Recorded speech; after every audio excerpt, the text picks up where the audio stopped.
We went the first night. We had an introduction. Last week we talked about, or before Bible school, we talked about the first 4 verses, how it kind of sets all this up. And now we're going to pick up in verse 5. Verse 5, Jude starts talking about false teachers, specific false teachers. There's 2 groups of false teachers that he's talking about.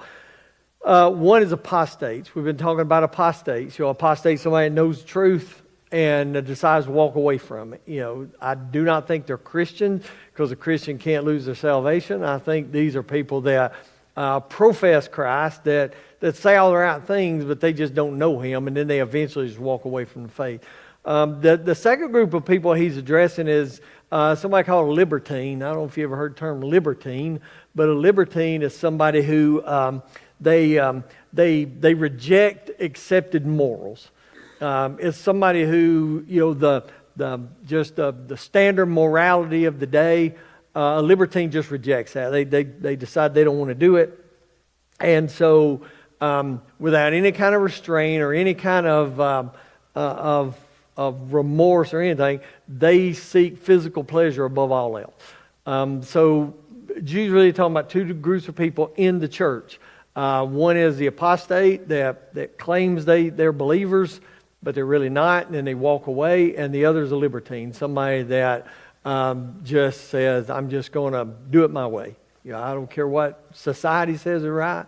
I'll just do it my way. And so as Jude starts addressing that, he's going to point out 3 groups of people, or not necessarily groups of people, but 3 events from the past that illustrate his point. Once he does this, once he illustrates 3 groups, then he's going to go back and talk about 3 specific individuals. But first he's going to talk about 3 groups. So he gives us, starting in verse 5, 3 groups of people who exhibit failures from the past. 3 things that prove his point. So what's his point again? Apostasy. People that say they believe in God, they say they're on God's team, but at some point they walk away. Or a libertine, somebody says, I'm going to just reject social norms and do it my way. So he's talking about that. That's the first 4 verses. That's what he's talking about. Now, starting in verse 5, he's going to go back in the past and give these people 3 examples of how that looks and how that's been done, if that makes any sense. Now, Jude's first words in his epistle were fairly polite, with all things being considered. But now it's going to get a little rougher because it's a very blunt book. He's very, very specific about what he's criticizing. And so, well, let me say this. Because remember I told you Jude's a sermon. Jude would rather have delivered this in person, but he couldn't get there, so he wrote it down. And here's something I had to learn over my years in ministry. I always used to think that every sermon I was supposed to tell people something new. That you're supposed to, every sermon, you've got to learn something new about the Bible. While I hope that's true, that's not necessarily the point. Sometimes a sermon is meant to remind us of things you already know. And so Jude's sermon is going to remind them of what they already know. It's nothing new. He's going to talk about faith in Christ, how to be steadfast, and how people can walk away from it. So that's kind of where he's at. So after God redeemed Israel and liberated them from bondage in Egypt, the nation turned. The nation failed to continue their belief in God and trust in God after God did these miraculous things. And so what did God do? He judged them. And the people that got liberated, the older generation got liberated from Egypt, they failed to remain consistent in their trust of God. And so God judged them and wouldn't let them enter the promised land. Jude reminds us of that there are consequences. You can't just flippantly decide that you don't want to obey God. And so if you look down at verse 5, he's going to point out behaviors of false teachers. And again, he gets pretty blunt with it. So look at verse 5. And then we'll go to verse 6 because we'll talk about the first group. Verse 5, now I desire to remind you, though you know all things once for all, that the Lord, after saving a people out of the land of Egypt, subsequently destroyed those who did not believe. That's his, you guys know this. You know, you're Jews after all. You know this, your history. God delivered them from Egypt. God did miraculous things. They saw the plagues. They saw the Red Sea part. They saw God deliver them with a pillar of cloud and fire, the manna, all this cool stuff that God did. And yet they stopped believing. They stopped trusting. They stopped believing. So God judged them. God destroyed them. God would not let them enter the promised land. And so Jude says, this is what happened. In other words, there are apostates, there are libertines, there are people that are abusing their belief. And so the consequences are pretty dire. And Jude says, I want you to know that. Now look at verse 6. Here's the first example. And angels who did not keep their own domain, but abandoned their proper abode, he has kept in eternal bonds under darkness for the judgment of that great day. So here's the first group. So what he's doing is showing us behavior of false prophecy, of false believers. And the first group he chooses to say is angels. What happened to angels? They didn't keep their first position with God. They rebelled and they were cast out. Let me go back and rephrase that. I don't think this group of angels were actually cast out. I think this group of angels were put in prison. And Peter talks about that as well. So there's a couple of theories, and I want to spend a little time on who are these angels. Because this is Jude's first illustration. He's saying some of you guys are apostates. Some of you guys are professing Christians. You talk a good game. You say you believe, but you really don't possess anything. And so at some point in time, you're just going to walk away. And then he says, like the angels. The angels had a prominent position with God, and they walked away. So who are the angels? There's a couple of theories. There is a theory that, and I believe this is true, there's a theory that Jude is quoting from an apocryphal book called First Enoch. And I think that's exactly what he did. And just because he quotes from it, references it, does not mean that he's endorsing its place in the canon.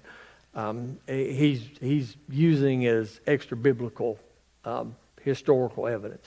And so he could be referencing a couple of things. He may be referencing the angels in Genesis chapter 6. Genesis chapter 6, verse 1, down through verse 4. There is, and I say this a lot, but I really mean this when I say this. Of course, I really mean everything, but you'll see what I'm talking about. Genesis chapter 6, verses 1 through 4 may be the most debated passage in all the Bible. Because nobody knows who those angels are. And it may not even be angels. In Genesis chapter 6, verse 1 through 4, it talks about the sons of God having relations with the daughters of men. And there's a lot of debate over who those angels are. It's important because Jude's referencing it. Jude is talking about those same group of angels or same group of people. Jude calls them angels. I used to think Genesis chapter 6, verse 1 was pretty straightforward. I thought it was easy. If you look at Genesis chapter 5, he talks about the godly line of Seth. That's what Genesis 5 is all about. And the ungodly line of Cain. And so for years, I thought, well, so he's talked about the ungodly line of Cain. He's talked about the godly line of Seth. And so obviously in chapter 6, he's talking about the godly line of Seth falling in love with and lusting after the ungodly line of Cain. I thought that's what it was. I thought from a interpretive standpoint, it's pretty simple. And then I really started noticing other passages, like Jude, verse 6. and like 1 Peter chapter 3. And I found out that it's not as cut and dried as I think it would be. There are some people that say these particular angels in verse 6 are ones that were cast out of heaven with Satan. That doesn't seem probable. Because these angels here and the angels in 1 Peter that I think Jude and Peter represent the same thing, they were put in prison. The ones that were cast out of heaven are not in prison. They're roaming the earth. They're finding who they can devour. So I think it's two different groups. And again, I used to interpret Genesis 6 as not angels. So these are rebellious angels. Again, according to 2 Peter chapter 2, verse 4, these angels are now in bondage. God's put them in bondage, and they're awaiting God's judgment. They're different than the fallen angels, if these are angels. And we're going to talk about it in just a minute. But look at the illustration, because I'm going to say a lot more about these angels in just a minute. But here's Jude's purpose. Here's his illustration. It's possible to be close with God, like these angels, and just walk away. That's our historical evidence. He's trying to teach these Jewish people that this apostasy thing is not too far-fetched. That you can be close. It's entirely possible that somebody can be in church all their life and be lost. And at some point just abandon it, just walk away. And that's his illustration. That's what he's talking about. Because the angels did. I mean, nobody's really closer to God than these created beings. So they abandoned their position in heaven, glorifying God, and God is going to now judge them severely for their departure. They're in prison. They're awaiting God's judgment. All right? Look at verse 7. Just as Sodom and Gomorrah and the cities around them, since they're in the same way as these indulged in gross immorality and went after strange flesh, are exhibited as an example in undergoing the punishment of eternal fire. Here's a second group. Here's a second illustration. The second illustration, we can just summarize it and say pagans. These are pagans. That's what he's talking about in verse 7.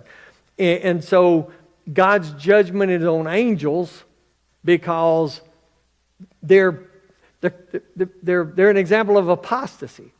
They're in a privileged position with God. They're close to God. They say they believe, and then they walk away. And these pagans, what does it say about these pagans in Sodom and Gomorrah? They're indulging in sexual immorality. Those are libertines. These are people who intentionally reject social morals. They just reject it. We're not going to live according to those sexual morals anymore. We're going to do what we want to do. We're going to chase pleasure. No matter what it costs us, no matter what it costs anybody else, we're going to chase pleasure. And in verse 7, Jude says God judged them as well. God is going to judge them because they chased after the flesh. So there's two groups that he's pointing out. The ones in verse 7, the Sodom and Gomorrah people, this is, I don't want to get too deep in the weeds on this, but look what it says in verse 7. They went after strange flesh. The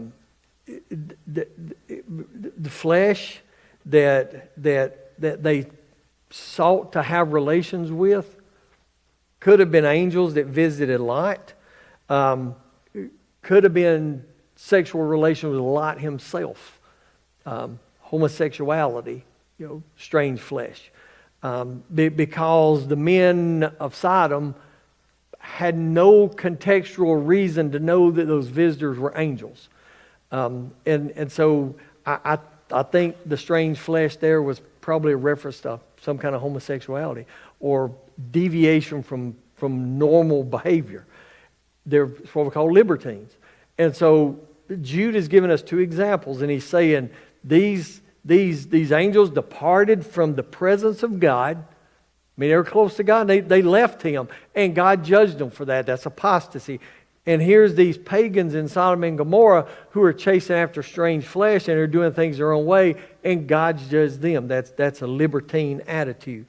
Now, I don't know if my Bible's an NASB, and I love my NASB. It's a dynamic translation. It's word for word. I think it's spot on accurate, except for here, except in verse 7. Does anybody's Bible say in verse 7? Does it read like this? Just as Sodom and Gomorrah and the cities around them, since they in the same way as these. Anybody's Bible say these?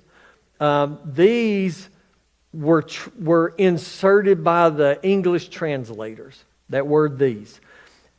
And you know why? Because they assume, and here's where I'm going to tell you something that I don't know if you ever heard it before, but it's kind of the opinion I'm starting to come around to. The translators of the NASB and other translations assumed that these in verse 7 were the angels in verse 6 and the angels from Genesis chapter 6. That's what they assumed. And so if you read verse 7, it appears like verses 6 and 7 is talking about the same thing. You know, and these went after strange flesh. That's the way it appears. And so, if you read these as the angels, if you conflate those two together and put them together, that requires, I mean, there's no other way around it. That requires that the angels in verse 6 indulged in sexual perversion. You understand what I'm saying? If we're going to conflate those two things, if we're going to say that these in verse 7 are anything other than pagans, if it's talking about angels as well, then it's also saying that the angels in verse 6 had to have sexual perversion too. Those angels in verse 6 is referring to Genesis chapter 6. And so if you put all this together, if you interpret it that way, then Genesis chapter 6 were angels having sex with women, and verse 6 in Jude is angels in a sexual perversion, and verse 7 is sexual perversion. You catch the mistake in all this? God said angels are sexless. They don't have a gender. You know, they're referred to as male. They don't have a gender. They can neither marry or be given in marriage. They can't procreate. And so I'm coming around to this. And it's going to sound weird to you, and you don't have to agree with it. That's fine. I'm not 100% on this yet, but it's the only one that really makes sense. If you do just a systematic look at this and look how all this joins together, then in Genesis chapter 6, when it says the sons of God had relations with the daughters of men, the sons of God, that phrase, to me, is probably referring to demonic possession of men and the demon-possessed men having relations with the women. Not a particular angel, because I don't think angels can do that. I don't think they're created to do that. And so I think it's Genesis 6 is talking about demon possession, to be honest with you. And I believe that those demons possess men and cause them to commit those sexual immorality. So what I'm telling you is verse 6 and verse 7 is talking about two different things. Verse 6 is talking about those angels who were with God, created to be with God, and they decided they didn't want to do that anymore. And so they left. That's apostasy. God judged them. Verse 7 is pagan people perverting the social norms. And Jude said God judged them too. So Jude has given us two examples from the past on what all this really means. Now, if you break all this down, there's a formula to this. There's a pattern. And I want you to watch this pattern. Because if you examine just these two examples, you'll get a pattern of apostasy. How does apostasy start? Because look at verse Let's see. Look at verse 8. Yet in the same way, these men also, by dreaming, defile the flesh and reject authority and revile angelic ministries. These things are they're not chronological. They're out of place. They are, they're almost like anachronistic. They're not in order. You know, the earlier one come last, and the later one is referenced first. So they're not in order. You think Jude made a mistake? You think the Holy Spirit made a mistake? Or do you think there is a reason why these things are intentionally put out of order? Scholastically, we think they're put out of order for a reason. Because if they're out of order like this, and you look at them just the way they come, then you can see a very clear pattern to apostasy. How does apostasy really start? Look at what it says. What does it start with? Look at those angels. The angels that were with God and then they got cast out. I don't even want to say cast out because I don't want you to confuse that with the angels of Satan's rebellion. These angels decided they didn't want any more part of it, and God put them in prison. They're in prison now, awaiting judgment. Peter talks about that in 2 Peter chapter 2. Those are angels that are imprisoned. They're not roaming the earth, they're imprisoned. And so, if you put that first, what's the first step to apostasy? Those angels did what? They had unbelief. And so, Jude put them like this through the inspiration of the Holy Spirit so that we can see the first step in apostasy is unbelief. It's unbelief. I just quit believing.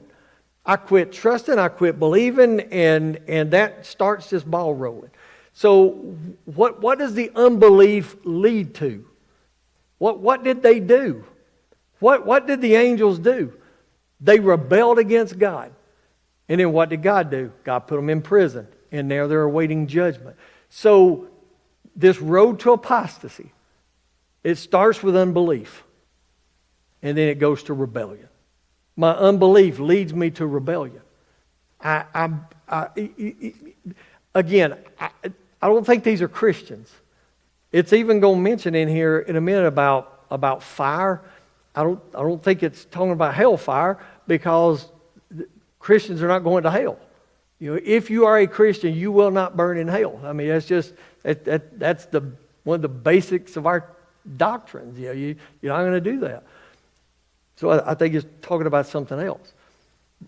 But unbelief, if I'm a possessor or a professor, and I say I profess Jesus, I know Him, I'm with Him, I go to church, I'm all these things. But I don't possess Him in my heart. That's two totally different things. And so these angels were professing. God created them. They're professing. Then they decide they don't want to be with Him anymore, and they rebel. That's the first step in apostasy. The unbelief leads to rebellion. And then why did He put the next one in there? Why did He put this about the pagans in there? Because what happens?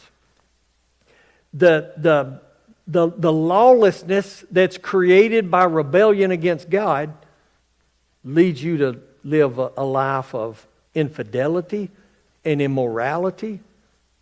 So my unbelief leads me to rebellion that leads me to a wanton lifestyle. That's why these things are out of order. Because giving them to us in this order like this paints us the road from apostasy to rebellion to living any old way we want to do. Do you know what happened in the centuries? In the 18th century, there's a German philosopher named Friedrich Nietzsche, and Friedrich Nietzsche started teaching this thing called God is Dead. And everybody jumped on this bandwagon. It was the age of enlightenment and scientific reason and all that. And Friedrich Nietzsche kept going around saying God is dead, published all this stuff. And people started saying, you're right, God is dead. We don't need Him. And so there's this tremendous atheistic movement that blossomed in the 18th century. And so in the 18th century, mankind basically killed off God. We don't need God anymore. Well, if God is dead, there's a natural progression to that. So in the 19th century, after we killed God off in the 19th century, we said the Bible is dead. If there's no God, why do we need this? And so in the 19th century, there's a huge effort to basically get rid of the teaching on the Bible. Nobody paid any attention. Nobody held it in high esteem. It was just kind of written off. Because if God is dead, if God doesn't exist, then why do we need something that we claim as His Word? That makes sense. Well, if God is dead and then the Bible is dead, what's the natural outflow of that? In the 20th century, something else happened. What happened? The value of man died. And we started aborting babies by the millions. Nobody cares about the sanctity of human life or the value of a human life. And so these beliefs, these things, they don't happen in a vacuum. And so unbelief leads to rebellion, leads to immoral lifestyles. That's the progression. That's why these examples are in there the way they're in there. It's just like what happened in the centuries. If we say God is dead, there's no use for God, then there's no use for the Bible. If there's no use for the Bible, then I can't read passages like you're fearfully and wonderfully made. And so when I look at babies in the womb, I could care less if they live or not. You understand how these things progress? I mean, it doesn't just happen overnight. It's a progression of things. And to be honest with you, Christians have sat back idly and watched these things just progress. And we've never really stood up and taken the bull by the horn and tried to stop this stuff. And so what happens? Apostasy. There's apostasy that runs rampant. So look at verse 8. Because next thing Jude is going to do is expound on those errors. Those are errors. Those false teachers back in the day, those are errors. And so now Jude is going to expound on that to warn his readers. And by extension, to warn me and you. And I like this because it's a sermon. And one of the beauties of Jude, or one of the features of Jude, is that he uses a lot of stuff from the Old Testament, like prophecies and archetypes and types, and then he shows you how it relates to you today. In hermeneutics, in Bible study, we call that the hermeneutical spiral.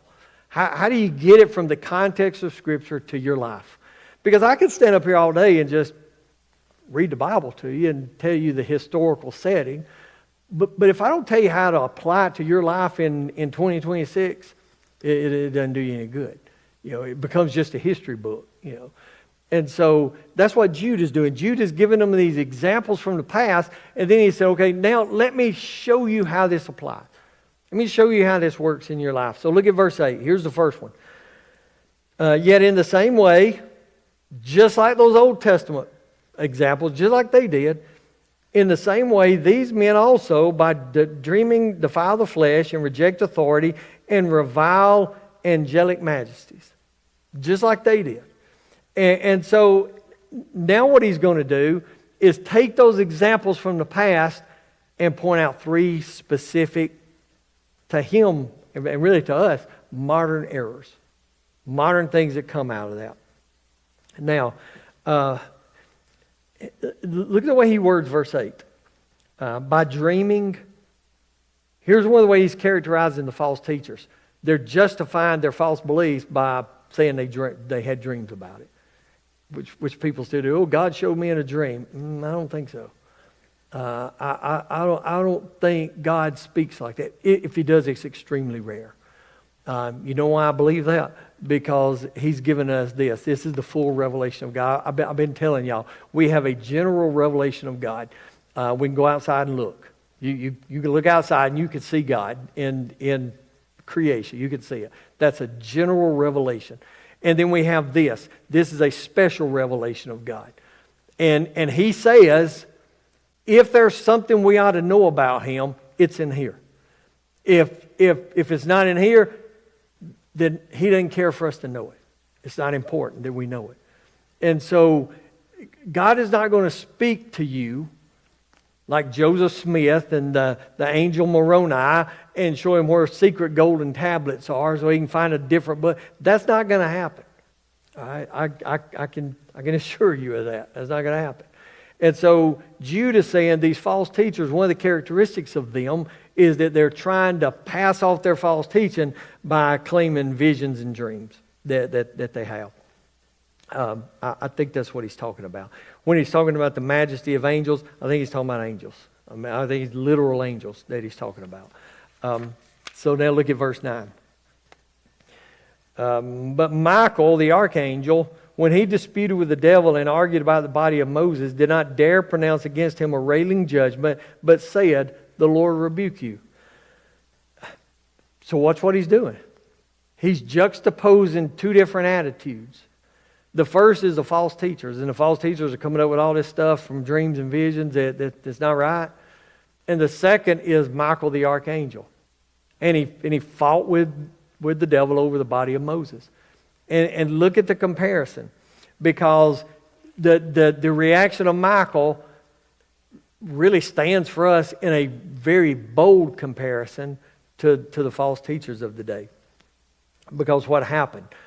Michael submitted to the Father. Michael said, I didn't, or Jude said about Michael didn't come off with all these accusations and insinuations and all that stuff. He just said, "The Lord will rebuke you." In other words, I submit to Him. What's the opposite? The false teachers are saying, you need to obey me. I got this vision, I got this dream.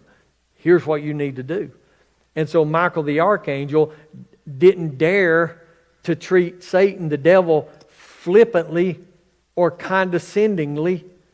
He's not making jokes about him, which we do a lot.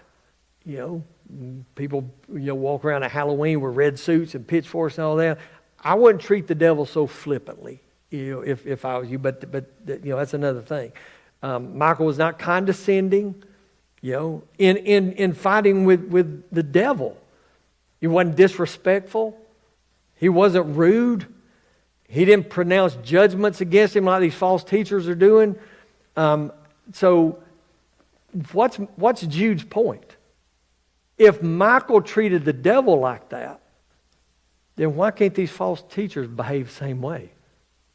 Why can't they just follow God? Why can't they behave? There's two dangers. You know what they are? First danger is we treat Satan casually. The second is we try to confront him head on by ourselves. You can't do that. You can't fight him by yourself. You can't joke about him. Satan is no joke. I mean, and again, kind of going back to what we talked about Sunday, there is an enormous amount of Christian people that I don't know why, but we treat Satan as some kind of cosmic joke. Punchline of jokes, we wear stuff on our shirts, it's serious business. We are in a cosmic spiritual battle between the forces of good and the forces of darkness. And we can't just say, the devil made me do it. No, it needs to be taken serious. And you can't just say to the devil, "I'll fight you on my own. I'm a Christian." No, you still have a fleshly body that wants to consume your every waking moment. So what do? Every day you need to say, "God, help me, because I know Satan is going to be at battle with me today. I need to fight him, but I can't do it myself. I need your strength." That's what Ephesians chapter 6 is all about. Every day put on the full armor of God. Why? So you can resist the attacks of Satan. Because he's going to fight you. And this is what Jude's talking about, because the false teachers are directly contradicting that. They're going in a completely opposite direction. And Jude is trying to say, let's learn from that. Let's learn from our mistakes. Look at verse 10. But these men revile the things which they do not understand, and the things which they know by instinct, like unreasoning animals. By these things they are destroyed. In other words, he gives us these historical examples. Now he's showing us the errors. Verse 10, he's showing us the serious consequences of the errors. How bad is this? Look what he says. the things that the false teachers what? Didn't understand. Didn't understand them, but reviled against them. They didn't understand it, but they argued about it. Now, what is it? And he's talking about apostasy. He's talking about being with God and then walking away from God and doing things your own way. Now he's saying these things that the false teachers didn't understand, but they're fighting against it. God's going to judge them for it. What's he talking about? It's really simple. It's really clear. He's talking about the revealed love of God and His grace. And he's saying, Jude is saying, these false teachers don't understand that. They don't understand the grace and the mercy of God. And as a result, they're arguing against it. They're making light of it. They're not taking it serious. And as a result, what's going to happen? They're going to pay for it. Because look at what he says in verse 10. They know by instinct. What do they know by instinct? The pleasures of the flesh. Like wild animals, he says. They know that. They don't understand the revealed love of God. They do understand animal instinct. And the animal instinct drives them to do things contrary to the love and the will of God. And Jude says he's going to pay for that.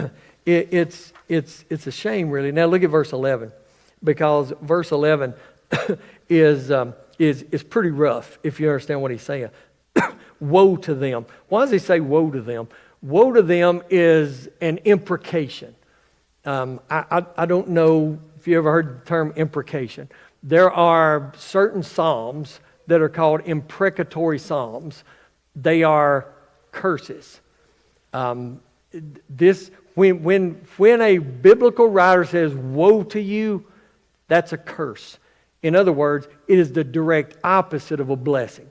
Where I say blessings on you and your family, they're saying curse be to you and your family. So these false teachers are rejecting the love of God. They're following after their animal instincts.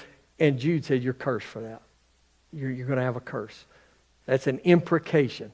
It's a curse on somebody. It's not a curse like a magician or a witch or any kind of stuff doing a hex. That's not what it's talking about. It's an opposite of a blessing. And then he gives examples. And we'll go over the first one, and then we'll do the other two next week, because there's three examples.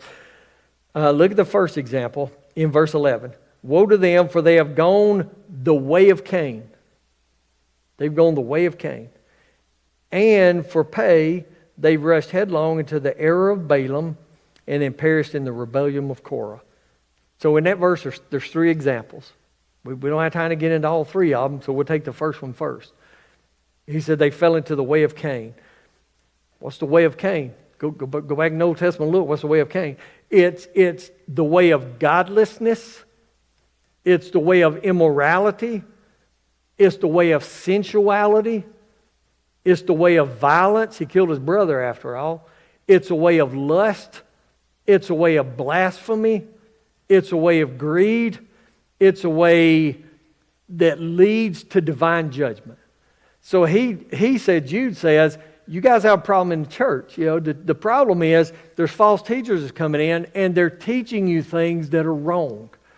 And so what's happening is some people think they believe, they think they're on God's side, but not so much.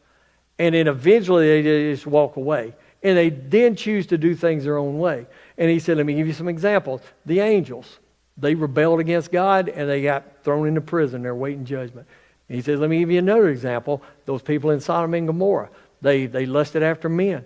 And they chased after strange flesh, and God judged them for that. Fire and brimstone came down, for crying out loud, burnt the city up.